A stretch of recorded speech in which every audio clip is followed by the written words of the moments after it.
tournage à l'époque, c'était encore avec de la pellicule. Et il y avait un certain nombre de techniciens, on était 3-4 dans la salle de montage. Et voilà, et j'ai fait des photos de ce montage et après je les ai refilmées. Malraux, c'est une commande. Donc Malraux, un moment où elle est rentrée au Panthéon, Florence Malraux, sa fille, qui était, bien sûr, pour certains le savent pas, mais c'était l'assistante de René, et qui est une femme extrêmement formidable, très brillante, a dit il fallait faire 4 minutes pour toutes les salles de cinéma de France, pour passer ce qu'ils appellent ça dans les périodes où la salle est allumée. Oui. Et l'idée c'était de faire 4 minutes.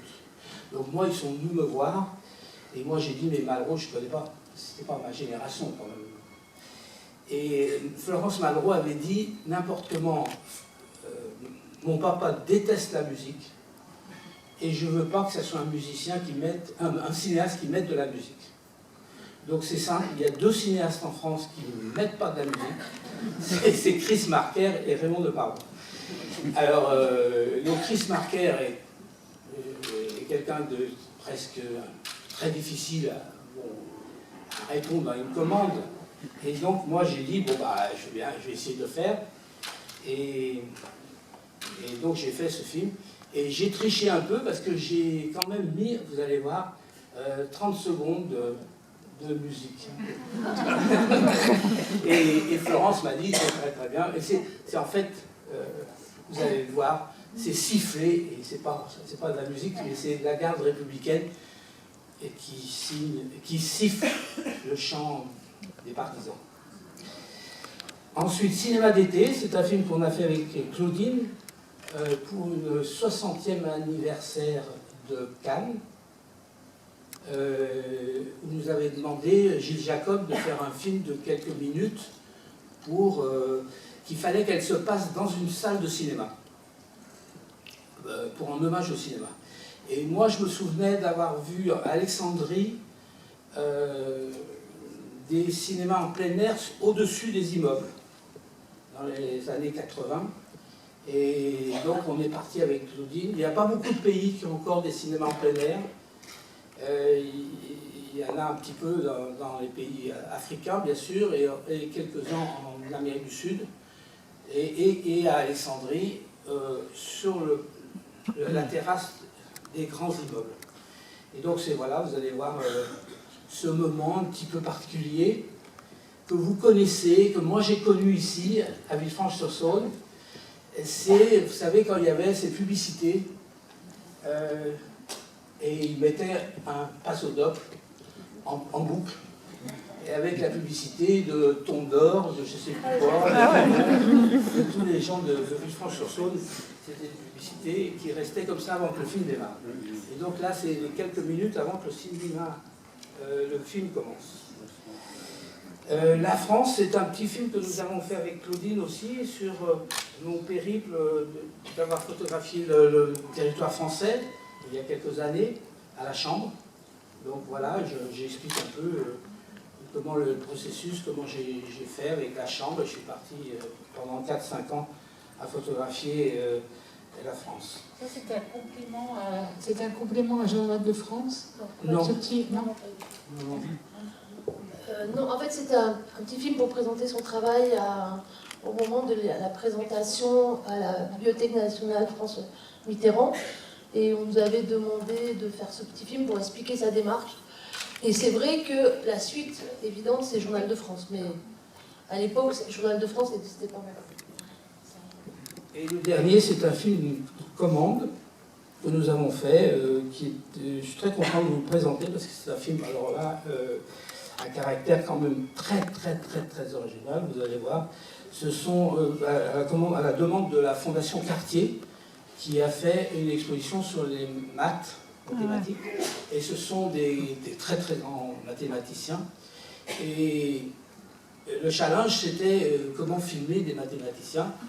Et j'ai beaucoup hésité, puisque en fait, on leur a demandé, et notamment à l'un d'eux, un des plus grands, on a dit, est-ce que vous pourriez, en 5 minutes, parler des maths. Ils ont beaucoup hésité et ils ont dit oui, on y va. On peut parler en 5 minutes. On peut parler en 5 minutes. Pour donner envie à faire des maths, mais dans votre langage de mathématicien. Et donc on a fait une dizaine, peut-être 9 mathématiciens qui sont des très grands mathématiciens. Et vous allez voir, ce sont des vrais artistes. C'est extraordinaire. Certains... on ne comprend pas tout ce qu'ils disent. Même avec un crayon et un stylo et un dictionnaire, c'est pas possible. Mais c'est formidable parce que c'est des chants qui sont très... on ne les connaît pas, on ne les voit jamais. Et voilà, c'est un petit film qui passait en projection à la Fondation Cartier. C'est très important, vous parliez tout à l'heure de la musique. En voyant les films sur grand écran dans des bonnes conditions, puisqu'ils ont été restaurés, j'ai été frappée par l'importance du son et l'importance que vous donnez au bruit, aux voix, à l'ambiance générale. Vous avez bien filmé même le silence. Et en même temps, il y a une importance au son. Enfin, c'est peut-être Claudine Noguera qui peut peut-être répondre à ça. Comment vous travaillez le son des... Oui, bien sûr. Oui. En fait, Raymond fait l'image et la réalisation, et moi je fais le son et la production. Donc je mets l'argent dans le son, contrairement à d'autres productions. Et donc c'est un vrai choix de ma part, et je vais jusqu'au bout de la recherche. Alors je pense par exemple, Raymond a dit, le montage, c'est un petit film que j'ai fait comme ça au montage, c'est un énorme boulot. Sur le son, il a oublié quand même. S'il n'y avait pas eu mon travail dans le son, il n'y aurait pas son film. Mais globalement, je travaille en parallèle, je fais du son pour une image, je ne fais pas du son pur. Et je vais dans l'histoire, dans le récit que Raymond a fabriqué au départ, et c'est un plus. Le son, on n'en parle que quand ça ne va pas en général, ou alors quand c'est vraiment quand on est transporté. Je pense que sur les mathématiciens, à la fin, il y a des moments de silence et de beauté comme ça qui sont très très importants. C'est vrai qu'on a développé avec la Fondation Cartier pour l'art contemporain des conditions de projection complètement optimales où on a pu donner aux spectateurs vraiment un grand plaisir d'écoute. Et puis maintenant, avec la numérisation, c'est vrai que ça s'est amélioré. Voilà. On le ressent. Oui, voilà, on est bien. Oui. Et vous travaillez en post-production, c'est-à-dire après... Non, moi, je fais le son direct, je fais la captation, et après, je suis la bande-son jusqu'au bout. Donc, je suis un peu une directrice artistique du son, comme lui, il est directeur artistique de l'image et de la réalisation. Et c'est vrai qu'en général, il me laisse le son, je lui laisse l'image. Très bien, on va vous laisser découvrir tout ça.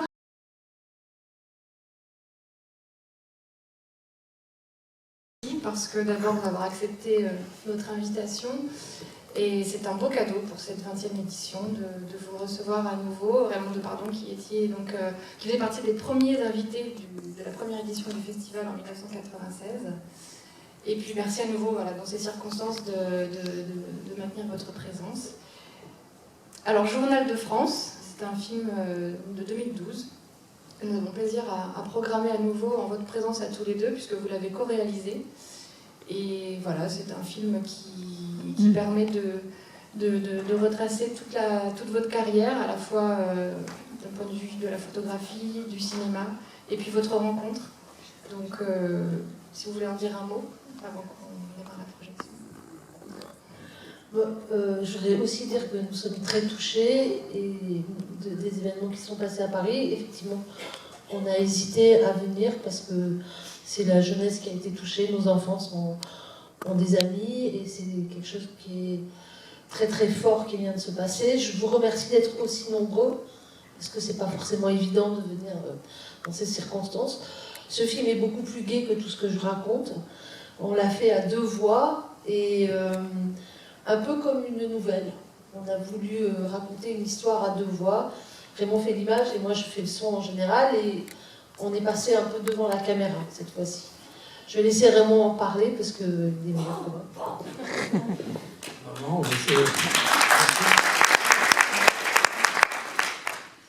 c'est un film un peu hybride et effectivement assez curieux qui repose sur plusieurs idées. C'est l'idée d'avoir des vieux films garde comme ça des boîtes dans une cave, puis on fantasme un peu, on se dit ça c'est les plus beaux films, les plus beaux plans que j'ai fait de ma vie, il n'y a que cela et le reste est moins bon.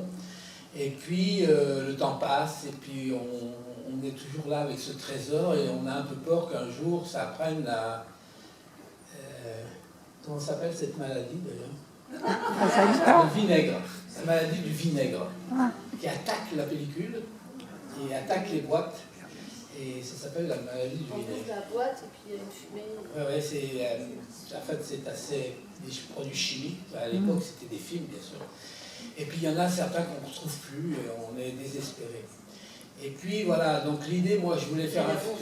Oui, les labos fermes, bon, voilà, il était temps de faire ce film.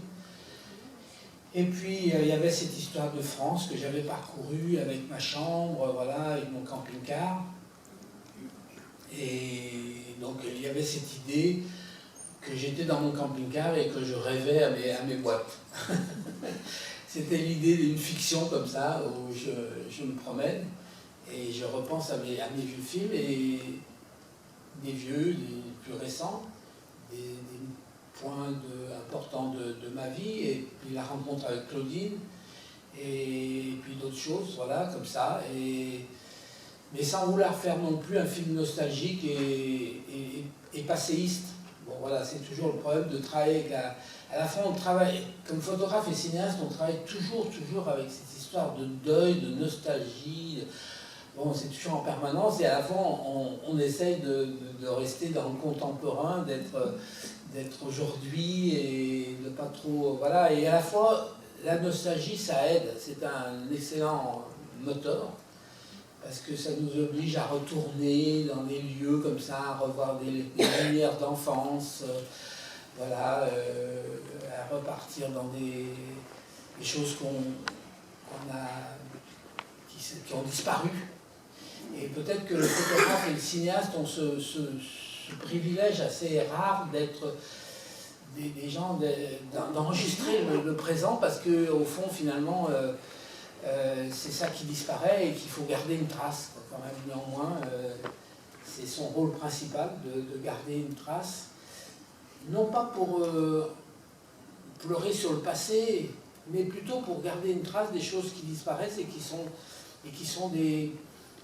Notamment, par exemple, si je pense aux paysans que j'ai filmés, des gens qui sont des héros pour moi et qui sont, voilà... Et je me souviens d'une phrase d'un grand psychiatre italien qui m'avait dit une phrase comme ça, toute simple, que je n'avais pas compris sur le moment. Il m'a dit fais des photos parce que sinon on ne va pas nous croire. C'est-à-dire au sens que voilà, voilà, les gens après ils ne croient plus, on radote, on devient un peu gâteux, mais non, mais on a quand même les photos. Là, ça nous empêche d'être gâteux, les photos et le film. Voilà. On vient préparer. Oui, il y aura un débat, voilà. Donc on va vous laisser profiter du film et ensuite tout à l'heure un débat où vous pourrez poser vos questions à Claudine Aubert et Raymond Parle. Bonne projection. Merci.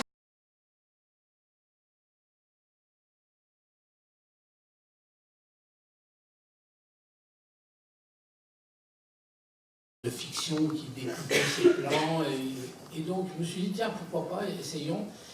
Et le premier film que j'ai fait d'ailleurs c'est l'AX sur la Grande Muraille de Chine. Un lancement, il y avait 100 personnes et je faisais un peu comme un metteur en scène, je disais la caméra là et tout le monde, en fait j'en savais rien s'il était là ou là, mais enfin. Et après j'ai fait le lancement du RMI, des choses comme ça. Et j'avais été confronté et je voulais quand même garder une certaine authenticité dans ces lancements aussi bien d'accidents de la route que de RMI, sur les luttes contre le sida. Et donc je demandais de faire venir des vrais, des gens. À l'époque ça ne s'appelait pas des RMI, on disait des chômeurs.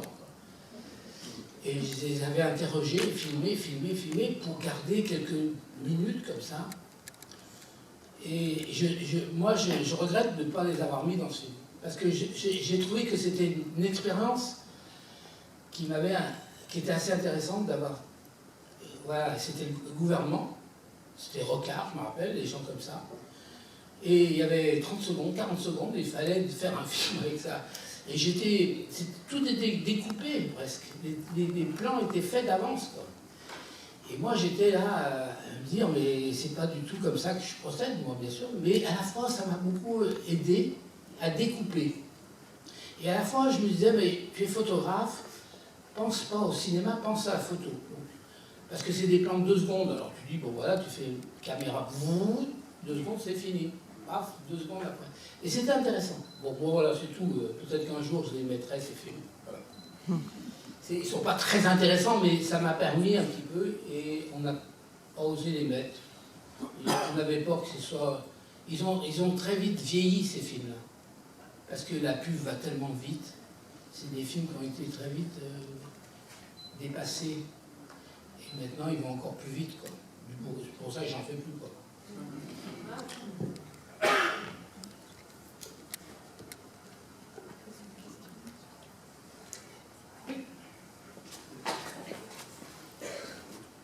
À propos de votre film sur la campagne de Giscard, c'était une commande. Et avez-vous été étonné qu'il se soit opposé à cette diffusion? C'est pas tout à fait une commande, en fait, hein, parce que je l'explique bien. En fait, c'est plutôt lui qui a produit, mais c'est moi qui ai eu l'idée. Hein? Bon, on a coproduit, parce que moi, tout mon travail, toute la maison, c'est Gamma qui a produit le film, en fait. Mais, en fait, à cette époque-là, je ne savais pas comment fonctionnait le cinéma, j'avais jamais fait de film, j'avais fait quelques courts-métrages, et je me suis trouvé pour une commande pour un journal, pour l'Express, dans son avion, tout seul avec lui, avec Giscard d'Estaing, qui portait candidat à Chavalier. Et à l'aller, donc, dans un petit avion à réaction, on était tous les deux, et puis il était très nerveux, et je me souviens qu'il m'avait donné Time, le magazine américain, pour m'occuper. Bon, au retour, on est rentré très vite, et c'était une compagnie privée, et l'hôtesse a dit, est-ce que vous voulez boire un verre de champagne? Et il a dit oui. Et donc moi j'ai dit oui aussi. Et nous voilà tous les deux, entre Chamalières et Paris, à boire du champagne. Et je ne sais pas pourquoi, il s'est détendu, bien sûr, comme tout le monde, avec un verre de champagne, surtout quand vous n'avez pas mangé. Et il a commencé à me parler de choses que je me suis dit, mais il faut vraiment faire un film, quoi. C'est incroyable qu'un homme politique, là, comme ça, parle de ses projets dans sa vie, qu'il était chasseur, etc., et que c'était l'aboutissement de sa carrière politique, de son mariage et de sa carrière politique. Mais sinon, il avait une autre vie, qui était celle de chasseur en Afrique. Bon, comme moi j'allais beaucoup en Afrique, bon, je me suis dit, tiens, voilà. Et je me suis dit, c'est incroyable, quelqu'un qui peut, voilà. Et puis je me suis mis à lui parler de films américains, bien sûr, que j'avais vus, notamment un film sur Kennedy, en lui disant pas que le film aussi avait connu quelques difficultés. Et il m'a dit, mais vous avez déjà fait des films, et je n'avais qu'un film à lui montrer, c'est Yann Palach, qui ne le connaissait pas d'ailleurs. Et il m'a dit, je veux le voir. Donc, je lui ai organisé une projection, et il m'a dit, bon, bah, on peut essayer. Et au départ, c'était un court-métrage comme ça. Et moi, je savais, j'avais aucune notion, j'étais tout seul, je ne connaissais pas Claudine, et j'avais... Bon, je savais, il me dit, bah, c'est moi qui vais le payer. Je dis, bon, bah oui, voilà. Bon, pour moi, c'était pas... Et puis très vite, le film a commencé à tourner. J'ai pris un ingénieur du son, mais il n'était pas du tout... et je raconte toujours cette anecdote. Il m'a dit, l'ingénieur du son, on va prendre le train et vous allez prendre l'avion. Je dis, vous allez pas faire du synchrone, ça. Et puis bon, voilà. Et puis à un moment, je lui ai dit, j'arrête. Avant le premier tour. J'ai dit, j'arrête parce que je ne voyais rien, il y avait trop de monde. Je filmais la campagne comme toutes les télés, comme ça. Et il me disait, est-ce que vous avez bien filmé mon discours? Je savais pertinemment que ce n'était pas lui qui écrivait son discours. Et puis, moi, j'étais très, très militant du cinéma direct à cette époque. C'est-à-dire que moi, pour moi, ce qui m'intéressait, c'était de filmer la parole fraîche, comme on dit. C'est-à-dire hors lecture, hors scénario. Sinon, ça n'a aucun intérêt. donc la lecture qu'on jette comme ça et qu'on dit dans la vie. Et donc il m'a dit, ah bon, mais alors j'ai pris rendez-vous avec lui, j'ai dit j'arrête, très bien, c'était une bonne expérience, peut-être qu'on peut en faire 5-10 minutes et tout. Et là, il a compris que, comme il était quand même dans le RPR à l'époque était un peu dans les choux, il allait sans doute gagner, il avait qu'un adversaire, c'était Mitterrand, bien sûr. Et puis qu'il commençait à prendre goût à la campagne. C'est assez enivrant, une campagne. Il m'a dit, mais qu'est-ce que vous voulez? Et là, c'est lui qui m'a posé, et moi j'ai posé des conditions. J'ai dit, je veux être tout seul dans une voiture, de l'avion au meeting. Je veux une réunion entre les deux tours avec tout l'état-major, sans contrainte, et filmer comme je veux. Et puis filmer le résultat tout seul. Donc il a accédé à ça, qui fait que jamais aucune caméra n'avait filmé aussi haut dans... C'était pas le pouvoir, mais c'était quand même déjà les prémices du pouvoir de la République française. Et je sais que quand j'ai filmé la réunion entre les deux tours, il y avait Poniatowski, tout le monde et tout ça, et ils ont vu la caméra, et il a fait ce geste qui a sans doute effectivement, qui est l'ambiguïté du film, mais qui est comme ça quand même, qui fait que le film existe. Il a dit, c'est pour moi. Et donc ils ont commencé à parler de cuisine, ce que personne n'avait jamais filmé. On s'en doute que les gens, à un moment donné, dans les réunions, ils parlent, voilà, est-ce qu'il faut aller à Montceau-les-Mines? Voilà. Et il dit oui, ça fait bien, ça fait Aubrier, quoi. Voilà. Et donc, c'est vrai que c'est un film un peu particulier. Et donc, on a mis 28 ans. 28 ans. Et je dois dire qu'il est passé sur la chaîne parlementaire, il n'y a pas très longtemps, l'année dernière. Et j'ai reçu une très très belle lettre de lui. Il dit qu'il n'avait jamais vu le film, en fait. C'est ce qu'il dit. Et que le film est magnifique. Donc, vous voyez, j'ai attendu 35 ans. Je voudrais revenir donc à Journal de France. J'imagine que vous devez avoir des monceaux d'archives. Comment vous avez fait le choix de ce que vous nous présentez?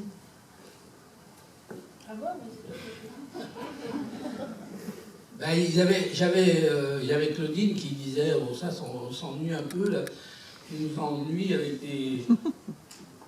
C'est un peu comme quelqu'un qui radote, hein, mais voilà.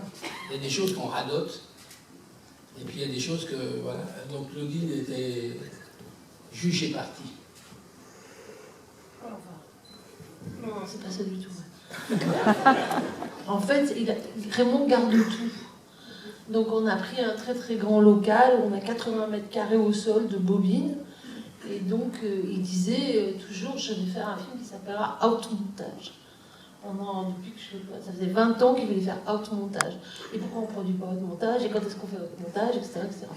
Donc on a fini par se lancer dans le Journal de France parce que aller voir les chaînes et leur dire on fait un film sur les archives de Raymond, ils en ont un peu... C'est pas forcément la bonne idée, quoi.